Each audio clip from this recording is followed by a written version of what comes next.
Hi everyone! I am Clarice Ann Estorninos Cahucom, faculty of the Ateneo Law School, where I teach children's rights. I believe the children are the future. Almost everyone knows this famous first line of Whitney Houston's famous song, Greatest Love of All. While this may be true, what we adults often forget our children are also the present. And if we get stuck just seeing them as the future, we may forget that they are present today, they have rights like all of us today, and these rights need to be respected, protected, and fulfilled, not in the future, but today. Thank you for joining me in today's lecture entitled Children's Rights, Treating Children as Rights Holders. We will first begin at the beginning of children's rights and proceed to answer the question, what does it mean to look at children as rights holders? What are children's rights and where did they first originate? As early as 1870 BC, the well-known Codex Hammurabi, often known as the first legal document, had a rule which stated, if a man wishes to put his son out of his house and declare before the judge, I want to put my son out, then the judge shall examine into his reasons. If the son is guilty of no great fault, for which he can be rightfully put out, the father shall not put him out. Later on, around 529 AD, there was Roman law scripture which declared, in Latin, Ius vitae ac necis. And I apologize if I did not pronounce that right. But basically, it meant the right of life and death, and they saw the child as a property of the parents. Another scripture line said, Infans is qui far non protest, which meant children below the age of 7 were considered to be infants and were considered not to be able to speak. So as early as then, children were seen as almost objects, with no voice or choice of their own, as mere beneficiaries or adults in waiting. Then, fast forward to the Industrial Revolution, many children as young as 7, 8, or 9 were seen working in factories of tobacco or textile, their little hands nimble enough to get the job done. They were cheap, sometimes even free if his or her parents had debt, and an easy source of labor. Children were still generally seen as objects with no voice or choice of their own. Then World War I happened, which had devastating effects on everyone, especially and including the children. Many children were oft orphaned, hurt, abandoned, or worse, killed. This prompted a woman named Eglantine Yebb in May 1919 to establish Save the Children Foundation in Great Britain for the purpose of providing the victims of the war, particularly the children, with all necessary relief for their suffering. She felt that her efforts should be supported by a strong statement and together with others, drafted a 5-point declaration in 1923. The declaration was submitted to the then General Assembly of the then existing League of Nations and was unanimously adopted by its 49 member states on the 24th of September 1924. This came to be known as the Declaration of Geneva, which said, first, the child must be given the means requisite for its normal development, both materially and spiritually. Second, the child that is hungry must be fed. The child that is sick must be nursed. The child that is backward must be helped. The delinquent child must be reclaimed. And the orphan and the waif must be sheltered and succored. Third, the child must be the first to receive relief in times of distress. Fourth, the child must be put in a position to earn a livelihood and must be protected against every form of exploitation. And fifth, the child must be brought up in the consciousness that its talents must be devoted to the service of its fellow men. This declaration was great in the sense that it started the universal codification of children's rights. But if you look closely at the wording, it still treats children as mere beneficiaries waiting to be fed, waiting to be nursed, helped, given his or her needs and relief. Notice, it also refers to the child as it. Again, children were still generally seen as objects with no voice or choice of their own.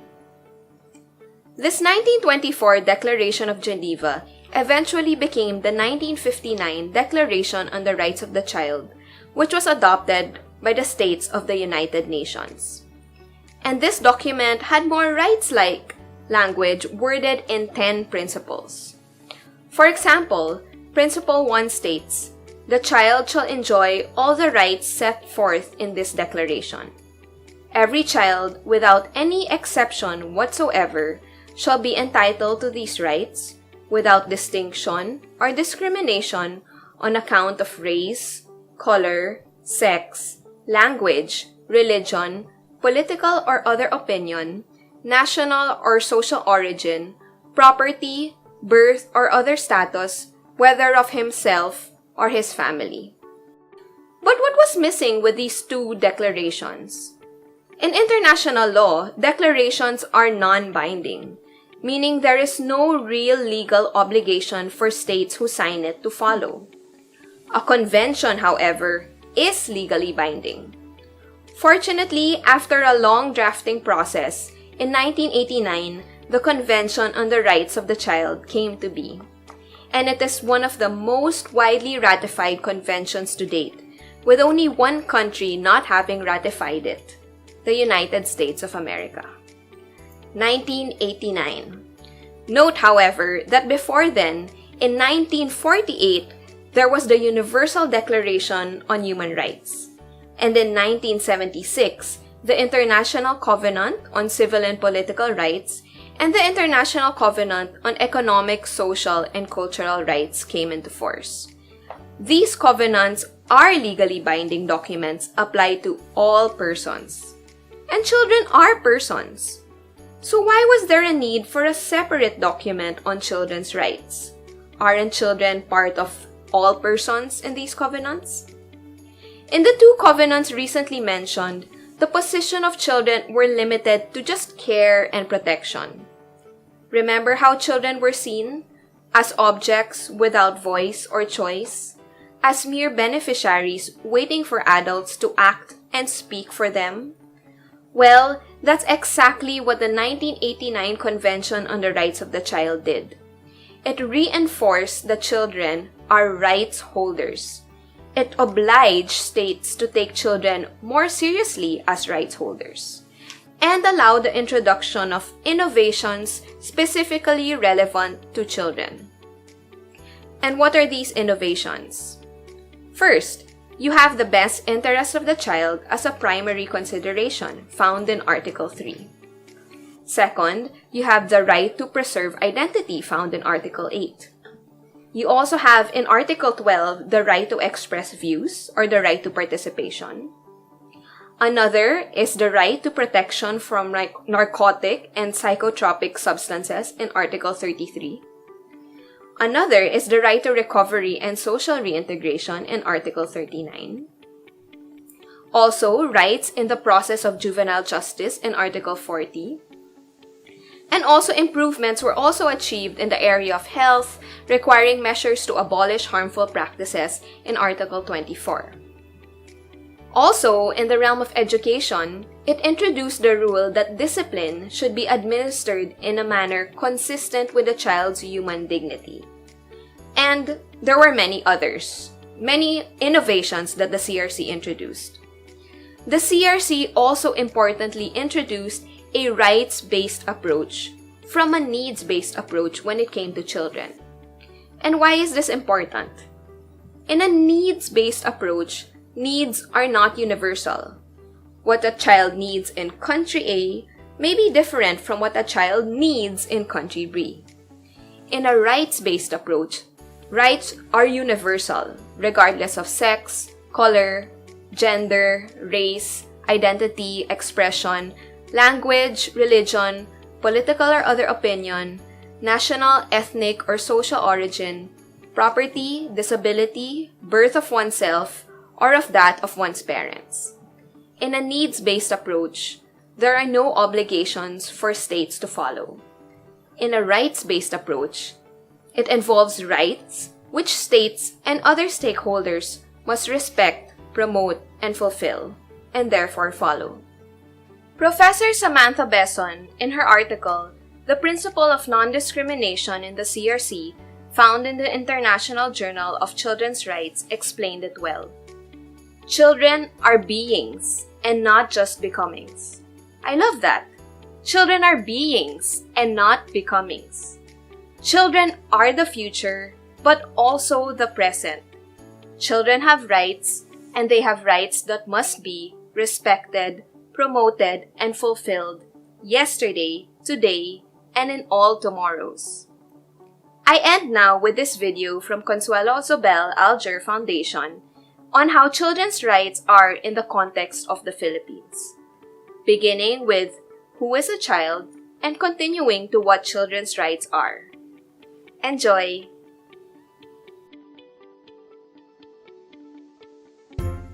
Ang hatid kong kanta ay para ang bata ay iyong makilala.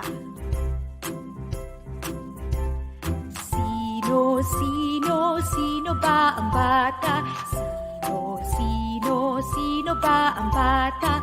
May edad na mas mababa sa 18 taon. Kaming mga bata, kami nararapat mahalin, alagaan at kinakalinga. May mga bata ring 18 taon o higit pa na di kayang alagaan ang sarili. Laban sa abuso't pananamantala dahil sa kondisyong pisikal o pag-iisip. Ang bawat bata'y may karapatan, karapatang mabuhay at maproteksyonan. Karapatan mo ring umunlad at makilahok sa pamayanan. Ako'y may karapatang mabuhay, magkapangalan at bansa na tunay. Dapat alagaan at maging malaya, maging parte ng pamilyang kumakalinga, na may tirahan at sapat na pagkain, malayo sa sakit at malinis ang paligid. Ako'y may karapatang umunlad, nararapat akong makapag-aral. Aking talento'y dapat mabigyang ninang, matutunan ang kultura at mabuting asal. Hayaang maglaro kasama ang mga kaibigan at maglibang sa parke sa ilalim ng araw. Ako'y may karapatang maproteksyonan, iwasan ang mga lugar na may karahasan. Malayo sa panganib at dapat ipaglaban. Tumira sa lugar na payapa at ligtas, sa tahimik at matulungin na pamayanan. At syempre pagtanggol ng pamahalaan. Ako'y may karapatang makilahok, makisali sa desisyong sa akin may epekto, makayag ng sariling pananaw, bumuo ng samahang pangkabataan, magsama-sama ng mapayapa, lumahok sa advocacy ang kailangang bigyan ng linaw.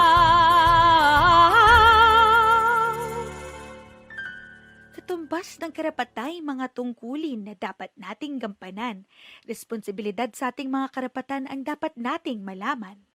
Mag-aral ng mabuti, alagaan ng sarili, kumain ng tama, sumunod sa magulang, ayusin ang paghayag sa opinyon ng may paggalang, tiyak ika'y pakikinggan ng nakakatanda.